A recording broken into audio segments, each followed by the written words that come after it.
what I started noticing is that people who were looking for players weren't just sitting at a table and sticking up a sign. They were walking around with their board game in one hand and the sign in the other. So that way you could see what it was what that it they were was. doing. And I thought, this is evangelism. Not just waiting for someone to come to your table and being like, oh, what do you got here? But to be like, this is this really good thing that I have, and I want you to be a part of it. It was board game evangelism, and no one got hurt when people were like, well, thanks, I'll pass. Hello, welcome to Stitchology, Devotions for Creative Heart. I'm Angel Jackson, and I pastor alongside the folks at St. Jacob's Lutheran Church in North Canton, and I use she, her pronoun. And I am Tina Krog, and I pastor alongside the folks of St. Jacob's and I use she, her pronoun. How are you?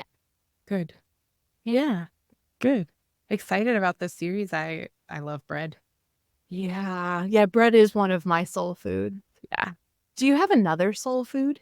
Oh, I don't know. Ice cream? Yeah. I'm an ice cream person. Cheesy potatoes or funeral potatoes are one of my soul foods. Yeah, like macaroni and cheese. Yeah, Kevin will joke that he can tell how I'm doing based off of how often I'm putting ingredients for those two things in our shopping food. Yeah, I really do think the food is really more attached to our emotions than we usually give it credit for. I also think that it is purely an act of love that God makes the utilitarian thing so yummy. The fact that food tastes delicious when it doesn't have to me, is a sign that God loves us deeply. Yeah, absolutely. So what are you crafting today? I'm still crafting my tree of life Afghan. And this is partly your fault. Why? Because you gave me needle. And so I cast on the other Afghan. I had been, I've been using the fact that I only had one set of 8 needles to keep from starting anything new before I finished this one. But, I had this yummy new yarn and I had these new needles and these pretty stitch markers. And so I cast that on. I'm an enabler. I am in the final panel of Tree of Life. It's the final panel. So there is progress. I'm seeing a light at the end of the tunnel. Oh, that's so great. What are you working on? I am working on my Barbara Ann design, my butterfly lady. She is my office craft right now. I've been doing a lot of watercolor embroidery at home and integrating beadwork. So that has been really fun. And also a lot of the taking out and starting over. Now, I have not really worked much with beads before, and it's a learning curve for me, for sure. So if we have any beaders out there, please give me your tips because I could use them. There you go. And share your work because I love that. Yeah. And here's something I learned about taking out beads. They go everywhere. Would you use a little seed ripper to rip it out? They go flying.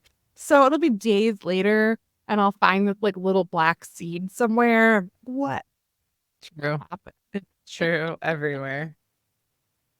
We like to open our time together by sharing where we have seen God in the world of late. And we do that as a way of helping us recognize that prayer is just attuning ourselves to God and God's presence in our environment. And there are lots of ways to do that.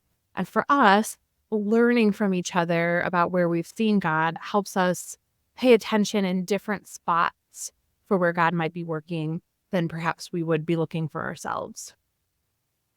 This was the 4th year. We go on vacation. My kids and I go on vacation with our dear friends who we knew in my last call. And so now they live an hour away. But we had started going on vacation with them. It's a couple who has kids the same stair steps as mine. And it's a real joy. But we spend a week at a cabin. And so we take all of these groceries and we have gotten into this rhythm of the parents will cook and the kids clean up. Oh, I love it. And just the meals are so fun. And there are now like iconic meals. It's Angel's mac and cheese, it's Will's nachos. And so the kids ask for those foods as a part of their vacation experience, but also like the joy of working together in the kitchen with more people than usual. And then we've also created a game where you get points for killing a container of leftovers because you can't take all of that home with you.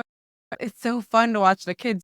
Even throughout the year, if they come over to my house, they'll just be like, hey, 2 points for me. I killed a container. So we keep a running tally. I really see God in that, like the sharing of food, but that community and that sense of community that creates. So it's been a I joy.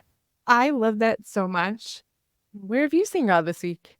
We are recording this a little bit earlier due to editing. Last weekend, Kevin and I went to a board game convention called Origins. It's like the big regional board game convention down in Columbus. And it was like a sea of nerds. So fun. Columbus is our state capital, so the convention center is huge. And there were multiple rooms of just nerdy people playing games.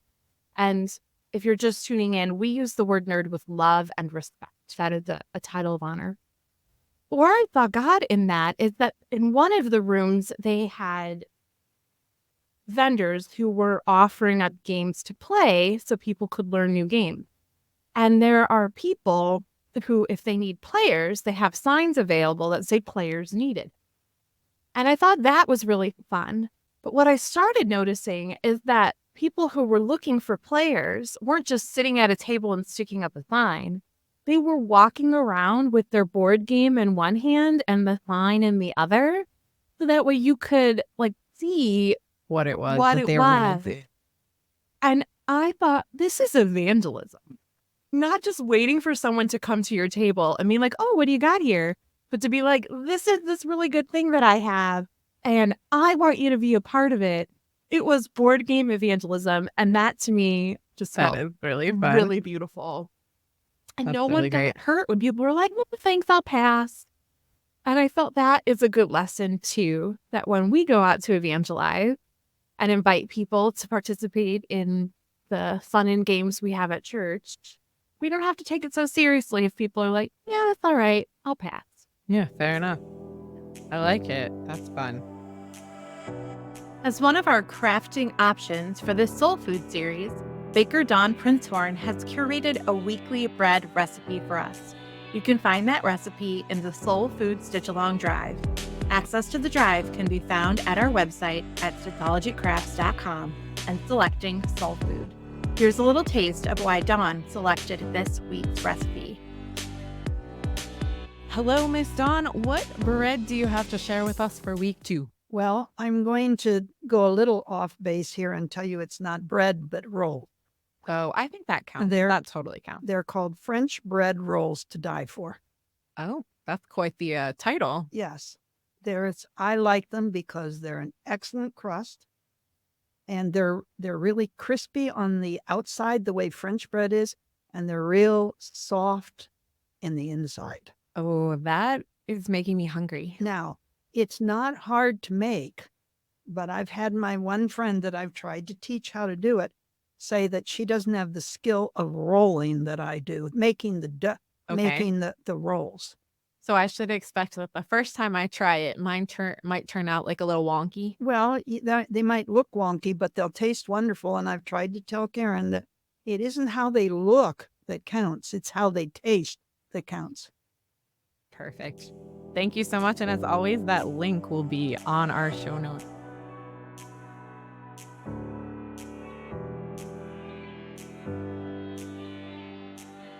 So our topic today is one that I think is one of your fan favorites. It is, though I'm bad at favorites. So generally it's like whatever. I have so many, right? But this is a favorite, and it is the manna from heaven. So can you give us a little refresher on where we are in the story of the people of God? Yeah, that's probably a good idea. So the people of God have been in Egypt for 500 years as slaves. And God sends Moses to bring God's people out of slavery and into the promised land. And, their nasty plague and all of that to convince Pharaoh to let God's people go. And so it finally Pharaoh says, yes, okay, go and worship in the desert. And the people take all of their stuff and they run, like the unleavened bread, because they couldn't wait for it to rise. And they head out into the wilderness. They make it to the Reed Sea, and Pharaoh's army is coming behind them. God parts the waters. They walk across on dry land. The sea closes and they're saved. Except for now they're in the wilderness, right? They're in the wilderness and they are not only in the middle of nowhere, they're also not used to procuring their own food because that option had been taken from them, right? As they lived in slavery in Egypt, they worked constantly, but not for themselves or their own sustenance. And, they were provided what they were given in order to kind of stay indebted to the empire. So they're lost, right, about what it looks like. And they're also in the wilderness and they are hungry. They start calling out to God for food. We're hungry.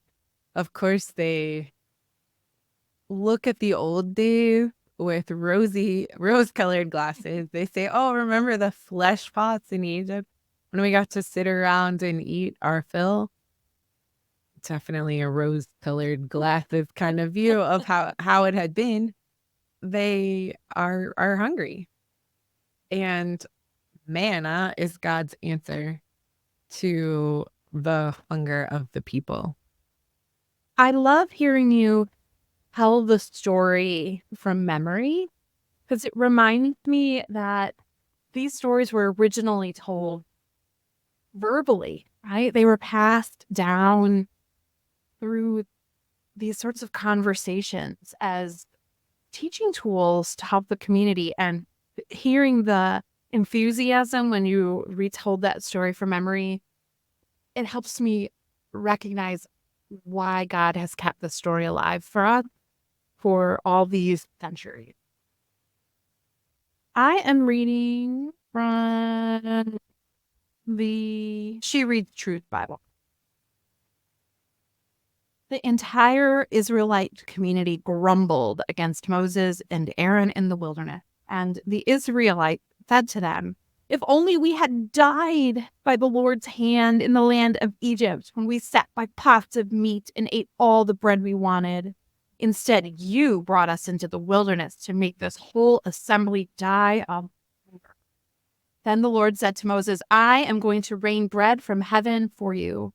The people are to go out each day and gather enough for that day. This way I will test them to see whether or not they will follow my instruction. And then moving to verse 9. Then Moses told Aaron, say to the entire Israelite community, come before the Lord because he has heard your complaints. As Aaron was speaking to the entire Israelite community, they turned toward the wilderness, and there in a cloud, the Lord's glory appeared. The Lord said to Moses, I have heard the complaints of Israel, and tell them, at twilight you shall eat meat, and in the morning you will eat bread until you are full. Then you will know that I am the Lord your God. So at evening quail came and covered the camp. In the morning there was a layer of dew all around the camp. And when the layer of dew evaporated, there were fine flakes on the desert surface, as fine as frost on the ground. When the Israelites saw it, they said to one another, what is it? Because they didn't know what it was. Moses said to them, it is the bread the Lord has given you to eat. This is what the Lord commanded. Gather as much of it as each person needs to eat. You may take 2 quarts per individual, according to the number of people each of you has in his tent.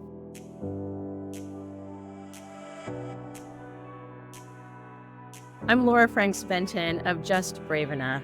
We're a writing collective that I formed with a diverse group of clergy women friends. We write first-person narratives from the perspective of named and unnamed biblical women. From there, we write no prep curriculum and worship liturgy.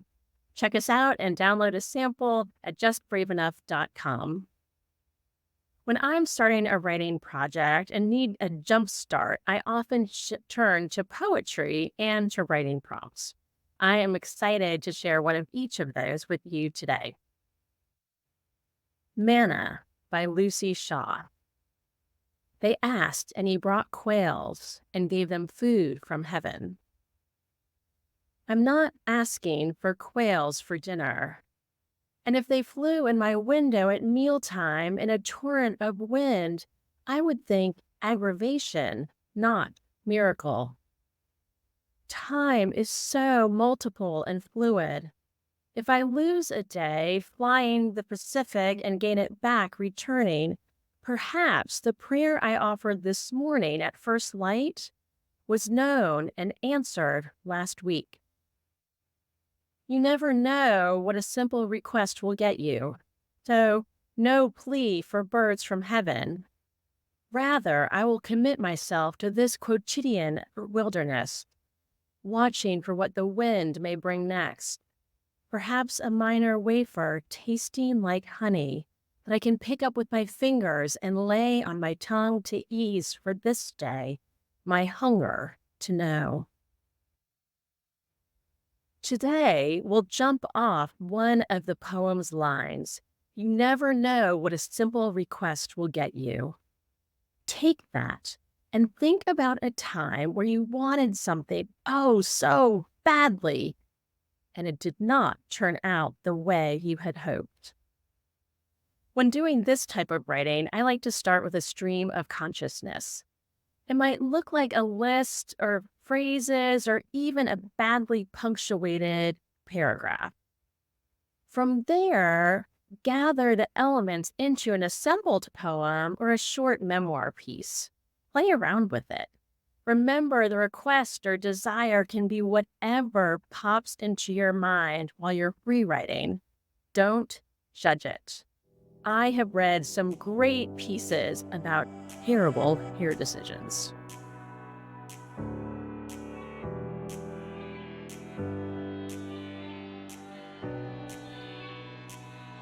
One of my favorite things about Manna is its name. Oh, yeah. Yeah. It's related to the Hebrew word for what? So literally the bread, this special bread from heaven is named, what is it? Like the people walked out and saw it on the ground and was like, what is this? And that's what they named it. That's hilarious. That's hilarious because on so many levels. But I think that's really interesting because I was like, yeah, what is manna when I was prepping for today? So I went to a Bible dictionary and I found out that manna is described throughout scripture as having 3 different forms. Oh. The white flaky substance that we see here in Exodus, Mm-hmm. and then also as tiny seeds like coriander. Mm-hmm. And Numbers then tells us it's like a gummy substance. And so manna was frequently ground into a meal, like a grain of flour, from the seeds and the flakes to make cakes that were like bread. But the coriander seeds type were like boiled in a pot to be like a quinoa. Interesting. So perhaps it's not really the name for a particular substance, but more for whatever it is that God provides. Yeah. And that happened. We have been at a gathering with clergy friends, which is as nerdy as it gets, really. And, somebody spreads out the food in front of us, and then somebody else says, oh, manna, right? Like just like the fact that there's this meal from the field like heaven has provided. So I like that concept. Not a particular thing. Well, and I heard that there was an old rabbinic story that would describe the manna as being brought by the quail. So quails would always fly in a specific direction, and then they would like roost for the night, and then they get up and fly to the next location. And so the idea was that like they were following the quail forward, and that the quail were carrying the manna in their little talons and bringing with them. interesting. There's no like truth, like scientific truths to this, but I love that Like the, holistic understanding. the things that God provides kind of come together. Yeah. Like God provides a thing and also the means for delivery. Yes. Yeah. Yeah. Mm. Which makes a lot of sense to me because when I teach this lesson to kiddos, then we move on to, well, has God ever just like drop some bread in front of you? No, not necessarily. But if we trace all of our food back to its source, we see that it comes from creation and the ways that God nurtures creation. So that's neat. As you were describing the wilderness and thinking about our conversation last time with Deacon Bates, I could not help but call to mind the idea of food deserts Mm. and what our call as people of faith who eat from the bounty of the manna God provides, what our call is to address those issues of people who are in wildernesses that. Yeah, maybe you could say more about food deserts because I feel like many of us don't live in them. Yeah, the idea of a food desert is that you can be in a highly populous area and surrounded by people, but not have access to fresh and healthy foods. So sometimes we will think of food deserts as like farmers who have to travel 45 miles to get to the grocery store to be able to get milk and egg, or people who are in an inner city environment and don't have their own personal transportation, that they may need to take 3 or 4 bus transit routes in order to get to a grocery store that has fresh vegetables. We see this a lot in inner cities that short-term solutions to food deserts to pop up convenience stores. But if we think of what kind of food is served at convenience stores, these are canned food that have a lot of sodium. They're prepackaged foods that have a lot of sugar, a lot of candy. And so we tend to see obesity running really high in food deserts because it's such a wilderness to get to the good and healthy foods that are available. Think about if you've ever had to stop at a gas station or a convenience store to get a snack. The other issue is the prices are really high, even for the unhealthy foods at those places because of that. But people don't have other options, especially because they lack transportation. Yeah, and the transportation aspect is really huge. When I was in seminary, I went to the Lutheran School of Theology in Chicago, which is located in Hyde Park. And Hyde Park is one of these interesting communities where the University of Chicago is nestled there. And so by nature of having a lot of wealthier and middle class and above students come to Hyde Park, there were resources available to help serve those students. But as a initiation to the community, our professors during orientation had us travel so many blocks outside of Hyde Park, and we were prohibited from using our cars. We had to use either public transportation or we had to walk to the local grocery store from one of these neighborhoods.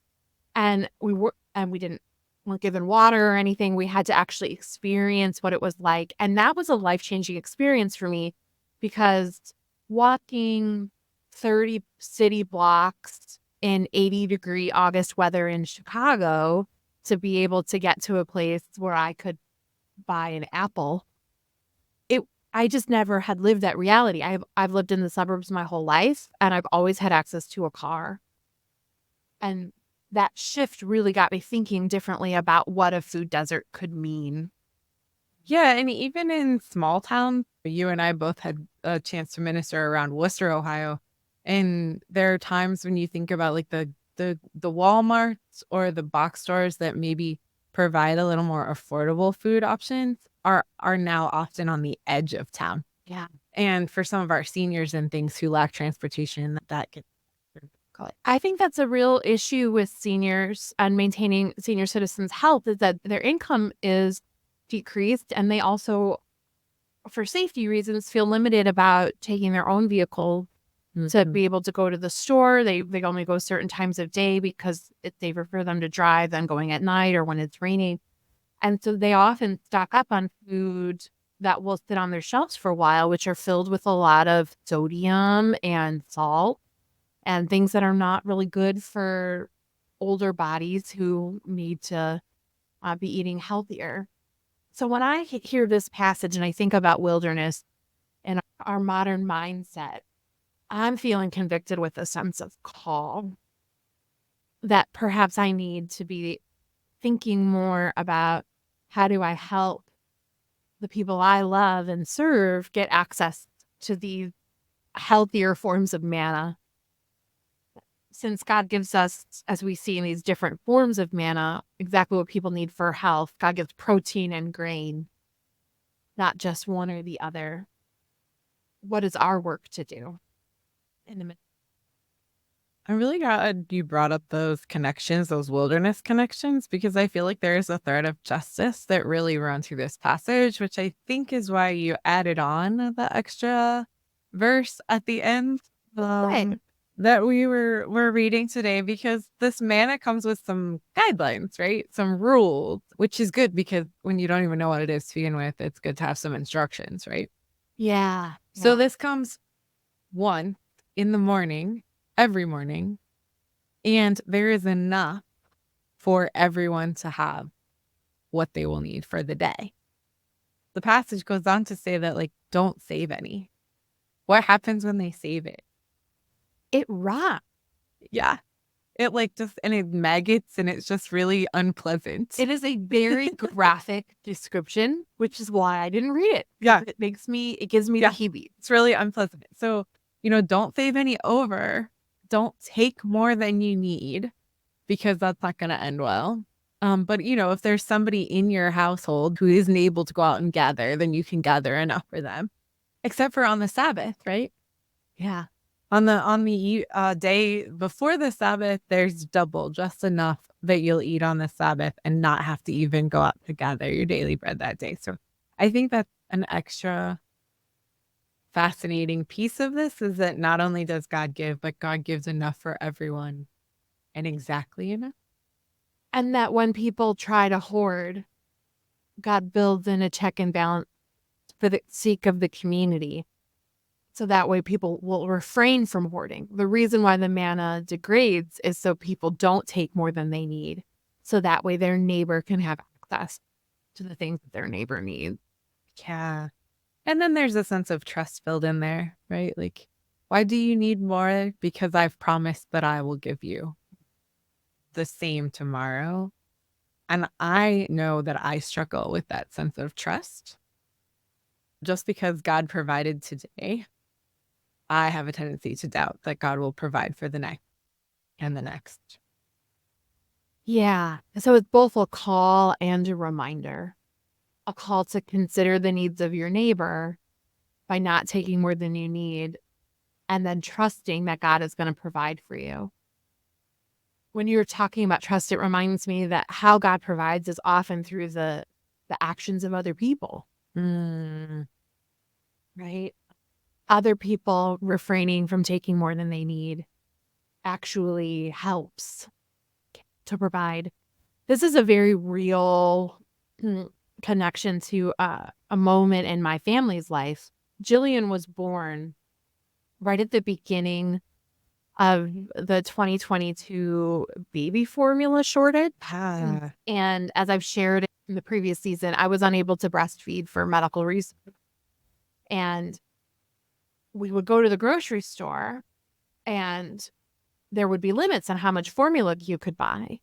And it said, 2 per customer. And Kevin and I went to the grocery store together and I said, okay, I'll buy 2 and then you buy 2. And then we'll have 4. We won't have to worry about it. And Kevin's like, no. If it's 2 for the baby, buy 2 for Jillian. That's not what God wants. The reason why these limits are here is so every child can have access to formula. But I'm like, but what if they run out?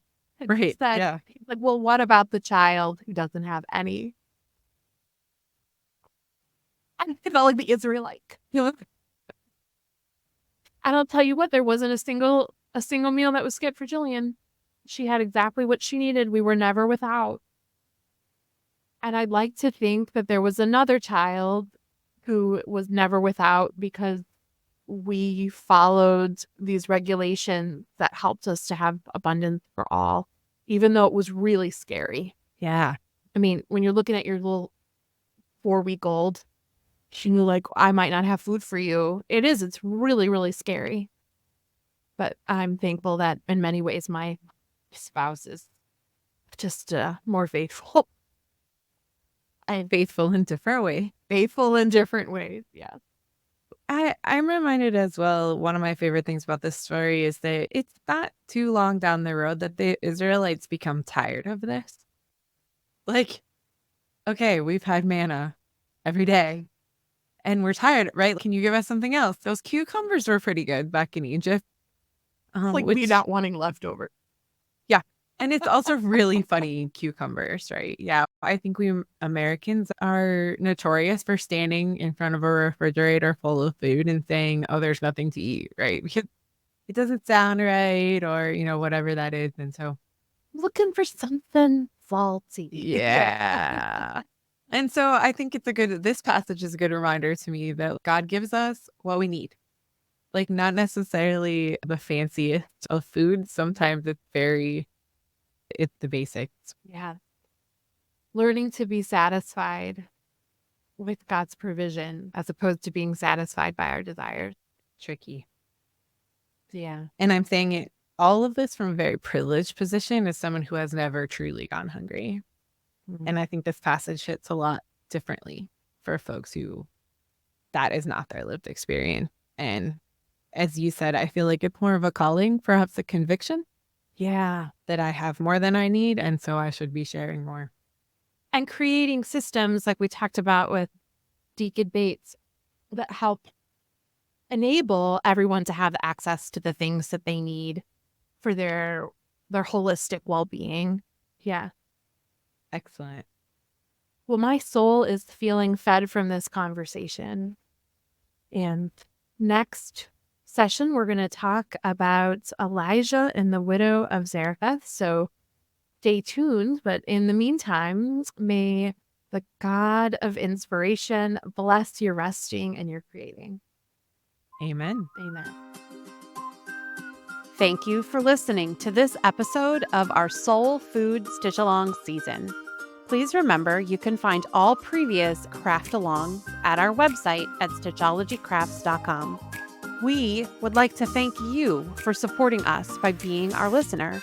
We are grateful for the support of both of our congregations, but that support has limits. All of the audio equipment, hosting fees, advertising costs, all that funding comes out of our own pockets, which averages about $50 per episode. We invite you to prayerfully consider becoming a sponsor by making a donation at stitchologycrafts.com. Thanks again for listening, and until next time, happy stitching!